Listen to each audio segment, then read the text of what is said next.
was wondering if you were still alive, considering how you've always been a bit thick-skinned. So how have things been going for you, Sally?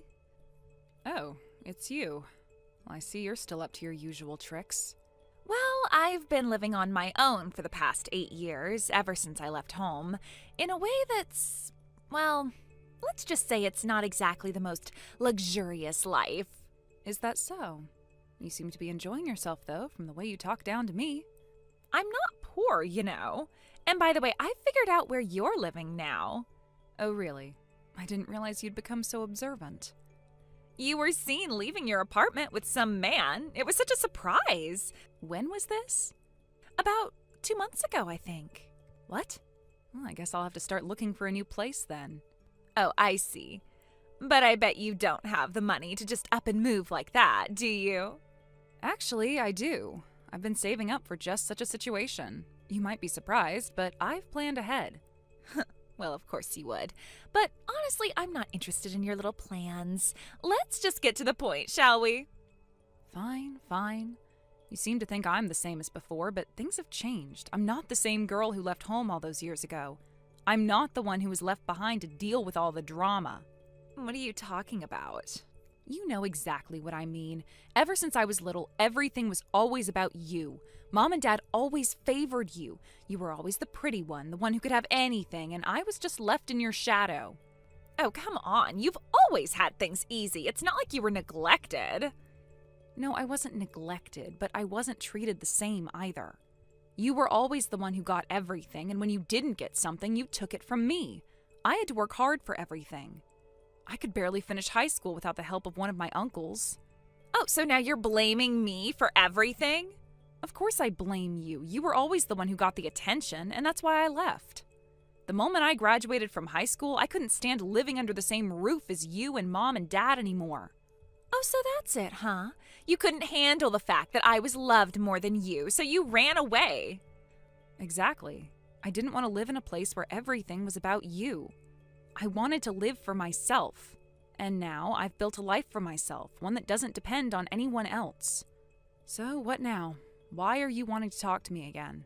Well, the real reason I'm contacting you today isn't about us. It's about Kevin. What? Kevin? What does he have to do with this? I see. You don't know yet, do you? Kevin, the one you know so well, he's mine now.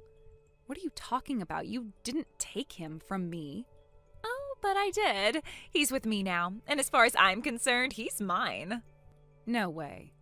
Oh, yes, it's true. You had your chance, but now he's with me, so you can move out of your place and go wherever you want for all I care. You are unbelievable. You took him from me, and now you think I'm just supposed to let you have everything? Well, it doesn't really matter now. What's done is done. I'm going to enjoy my time with him. And you can go back to your miserable life just like before. That's not fair. You always think you can just take whatever you want, and now you've gone too far. Oh, please. I'm not the one who was always handed everything on a silver platter, am I? You never even appreciated what you had. You're wrong. You think you're better than me, but you don't understand what it's like to lose everything. Well, maybe you'll understand soon. As for me, I am happy with how things turned out. So good luck with your next move. You know what? I'll make sure you regret this. Don't bother. You've already lost.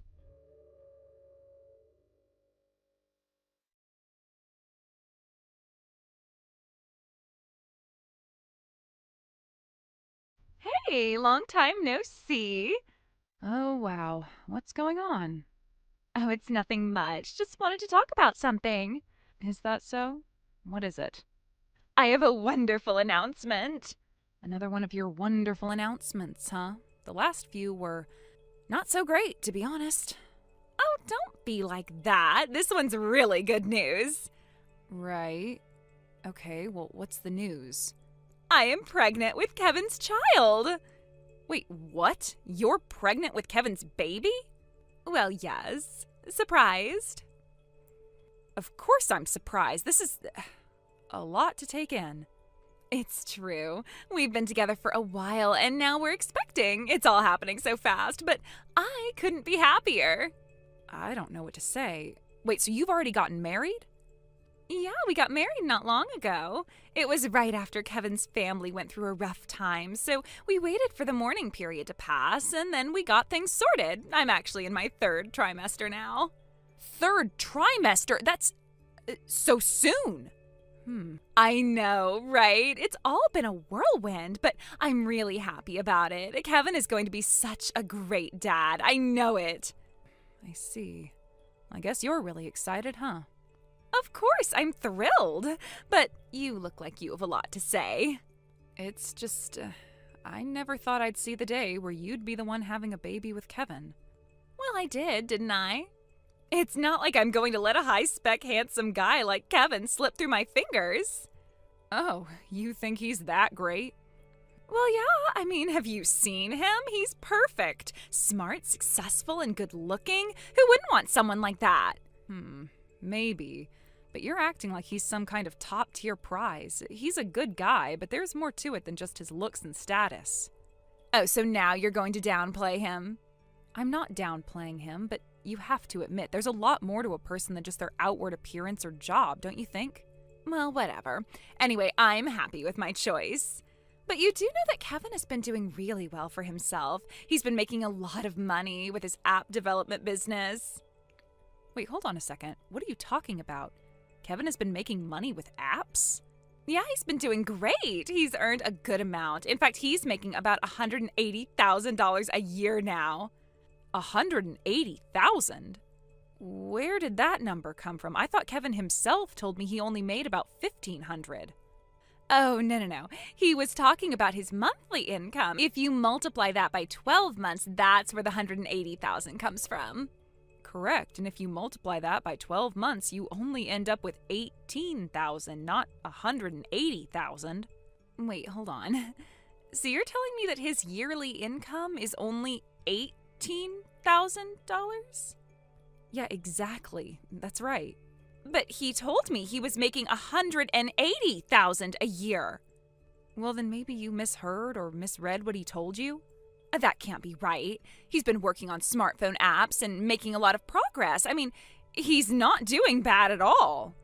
But that's strange. Are you sure about that? Of course I'm sure. Kevin has been making some decent money. Well, then I guess there's a little misunderstanding about his income. So you're really telling me his total annual earnings are around $180,000, right? Well, yes, that's the truth. Well, you might want to check with him again on that because I'm pretty sure he only makes $1,500 a year. Wait a second, didn't he live in a high-rise apartment building? I've seen him in that kind of place before. Oh, that? Well, he didn't live there. I was actually the one renting that apartment. You know, the place where you saw us together. Yeah, I was the one paying for it. Wait, so you were paying for that apartment? Yes, that's right. He was living with his family at the time. He didn't live in that apartment. I just let him stay there because I could afford it. Wow, that's surprising. You've really been keeping a lot from me. Well, you know how it is. Kevin didn't want to let everyone know the real situation, but yeah, I've been the one covering the expenses for that apartment. That's just so confusing. So you're telling me that he's not actually making the money he claims to? Well, yeah, he's got some debts, too. When we broke up, he had about $3,000 in debt. I realized he was trying to get me to take on that debt, so I ended it with him. Wait, what? He was trying to put his debt on you? Yeah, he was. That's part of the reason I left him. I can't believe this. I never knew any of this about him. It's true, and I know you're probably feeling a little shocked, but that's how things went down. I don't know what to say. But if you're really happy with your situation now, I guess that's all that matters. Yeah, I'm happy now. And besides, I'm going to be a mom soon, too. So I'm not going to worry about how much money he's making because I'm sure it will be enough for us.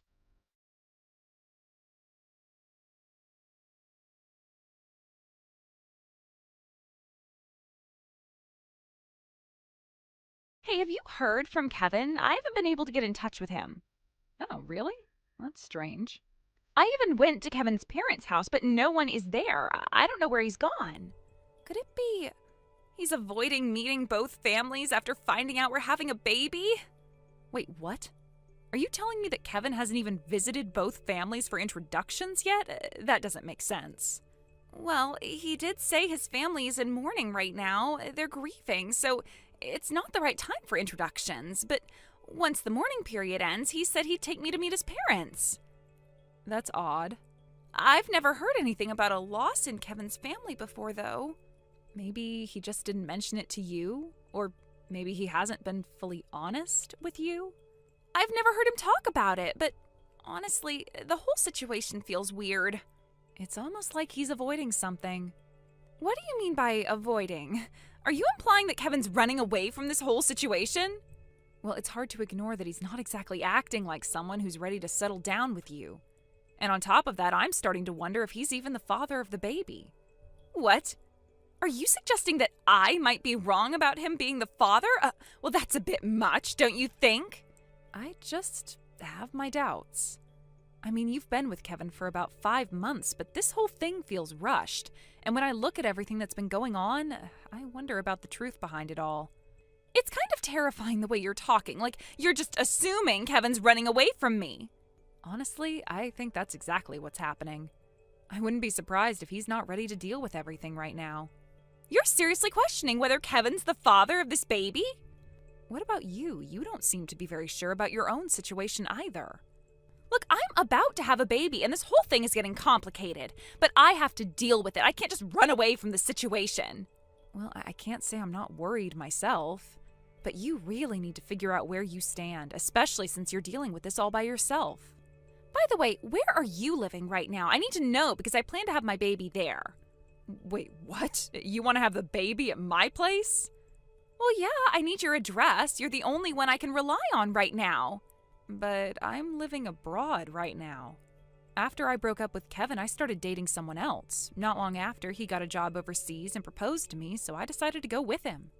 You're moving abroad? Seriously? Yes, my job is flexible enough to work from anywhere. And since he's gone, I'm going with him. I'll make it work. That's so sudden. You're leaving and moving on with your life like this? I know. It seems fast, but he's a great guy, and I'm happy with the decision.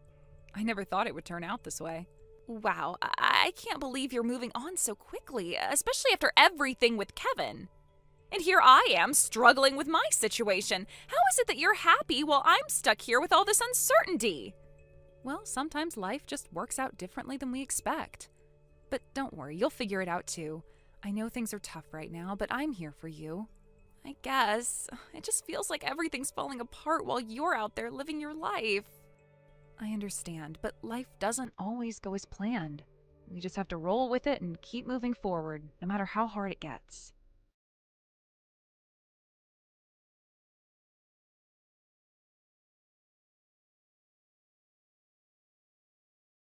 After that, I never heard from my sister again.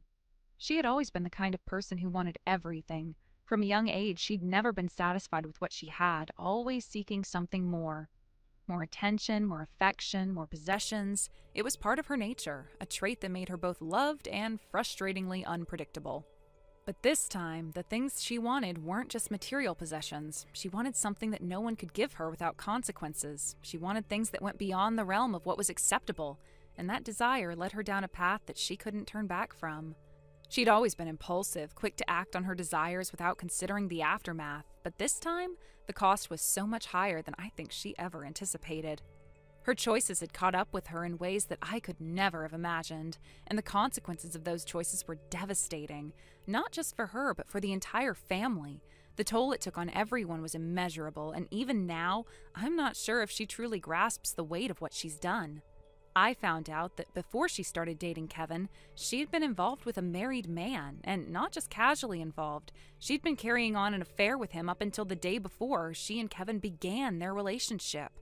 The timing of it all was so staggeringly bad, so incredibly thoughtless, that it made everything else seem like a small mistake by comparison. But it wasn't just a bad decision, it was a series of choices, each one leading to the next until the situation spiraled out of control. The man she had been seeing wasn't just any man. He was married, with a family. And the worst part, she was carrying his child. The father of her unborn child was the very man who had a wife and children of his own.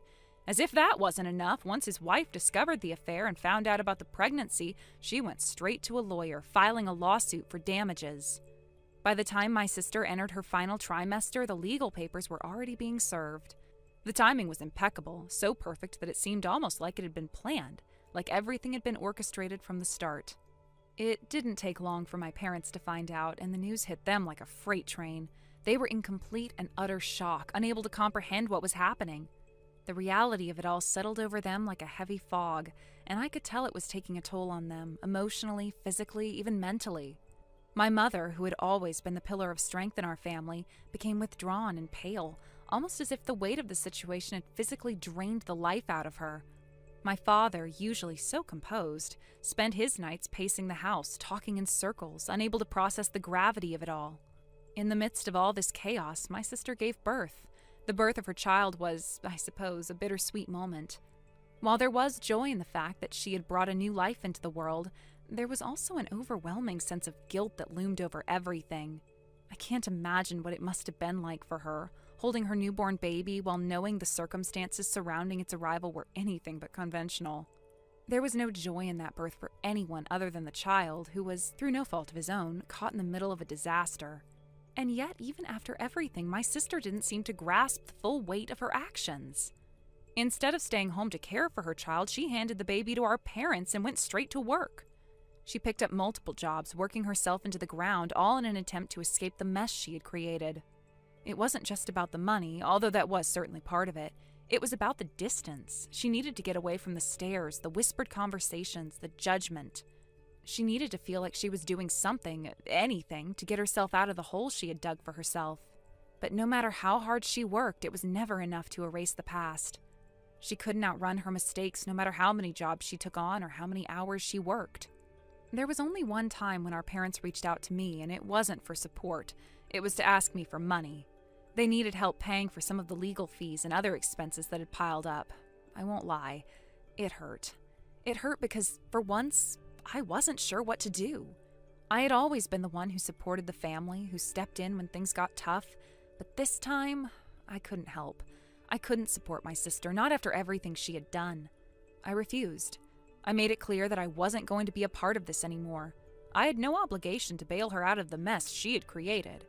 I told them that I couldn't keep enabling her. It wasn't easy, and I know it hurt my parents, but it was something that had to be done. It was the moment I finally drew a line in the sand and said, no more. I severed ties with her, with the whole situation. It wasn't out of malice, it was just the hard truth. I couldn't be a part of it anymore. That was the last time I spoke to my sister. Thank you for watching and listening. We hope you enjoyed the video. Don't forget to like this video and subscribe. Also, feel free to leave a comment about what you thought of the story. We look forward to seeing you at the next story. Thank you for watching. Please subscribe and hit the like button. See you next time.